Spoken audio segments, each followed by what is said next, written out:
Welcome back to another Easy Mix soil video. Today we're looking at the Coleus soil mix. Coleuses, or should I say colei, are typically found in the tropical regions of Asia, where they spend their days on the jungle or forest floor under some dappled light, and so we're going to try and emulate that natural habitat when it comes to soil in this video. Today I am potting up this Coleus skeletal, which was bred in the USA by Rick Gizzini of Garden Genetics. This is an absolute stunning specimen of Coleus, and it looks like it should be something out of Avatar or on the sea floor.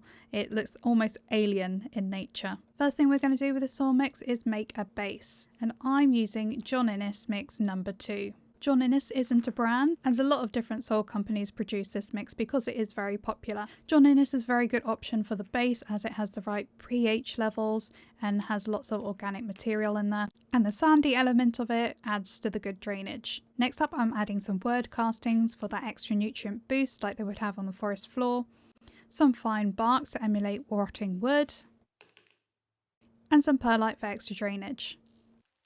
Because they like to live in more moist areas, certainly not soggy, but pretty damp, I'm going to add some activated charcoal. This should try and keep some of the harmful microbes down. And then I'm going to add some vermiculite just to get a bit more of that moisture retention in there. Then I'm going to mix it all up so that it was all mixed through. And then it's ready to pot up. I did do another video potting up this Coleus in a head planter, so it looked like hair, but I don't know where the footage has gone. So that's it. I hope you've enjoyed. If you like this one, then there are some other videos that I've done. Then why not check out my philodendron and monstera soil mix or my syngonium soil mix.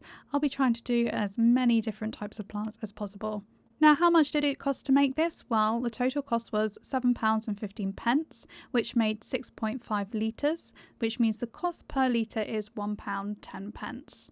And if you had bought a standard houseplant potting soil mix, it can set you back around £10 before delivery, but £10 if you went and picked it up in person for around 5 litres, which brings that down to £2 a litre. But you are getting a custom Coleus soil mix with this. So I hope you have fun making your own mixes, and let me know what soil mix I should do next. Bye.